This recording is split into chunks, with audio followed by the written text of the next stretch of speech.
I think that many other chairs are not in the House. And the chair, I must commend Honorable Ichung'wah because, and his vice chair. Yes. Because they are always here at 2:30. Yes, correct. To make sure that they respond to questions and statements. The chair, transport, should also be aware that many of the questions that come from members pertain either to security, transport, health, or water. And I see also Honorable Kangogo Bowen is usually here at 2:30, so we want to encourage the other chairs to be present. On to the usual Thursday statement, Honorable Speaker, on behalf of the House Business Committee, which met in their first meeting this Tuesday, February 10th, to prioritize business for consideration during the week. Honorable Speaker, allow me to once again officially welcome members back from the long recess and wish all of you a very successful fifth session, which will be our penultimate session of the term of the 13th Parliament. And therefore, as the session commences, we expect a significant number of legislative proposals, bills, reports, and statutory instruments that will most certainly require our very keen attention.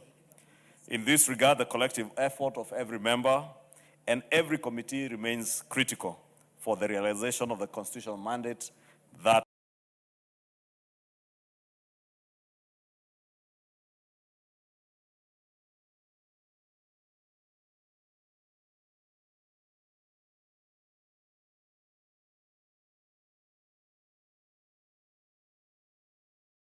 the National Assembly. The very remind them, as I said yesterday, we have only 14 days.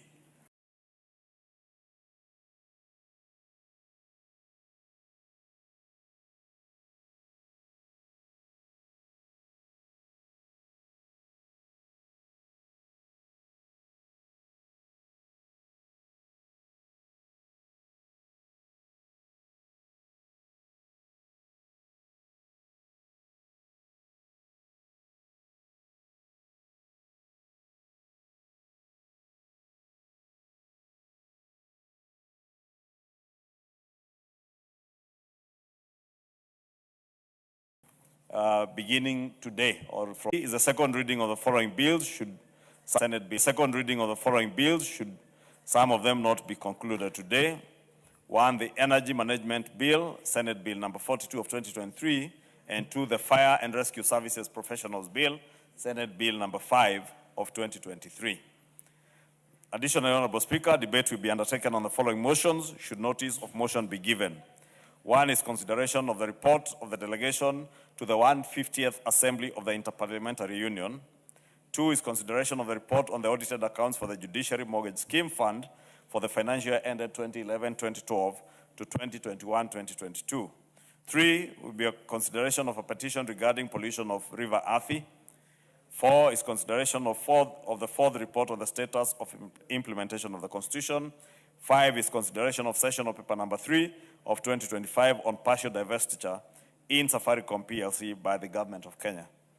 Honorable Speaker, as I mentioned earlier, the consideration of the budget policy statement and the medium-term debt management strategy, which was submitted to the House yesterday afternoon, is of priority. To this end, I wish to inform the House that the appearance of Cabinet Secretaries to answer questions from members will be resumed at an appropriate time after this process of the budget policy statement consideration, since many of these Cabinet Secretaries are expected to be appearing before our departmental committees on their budget issues. In the meantime, members are encouraged to file their questions with the clerk and also their requests for statements. And the House Business Committee will reconvene again on Tuesday, 17 February, to schedule business for the rest of the week. I now wish to lay this statement on the table of the House. Thank you, Honorable Speaker. Thank you, Majority Leader. Members, allow me to acknowledge in the Speaker's gallery this afternoon Maranda High School from Bondo, Siaya County. On my behalf,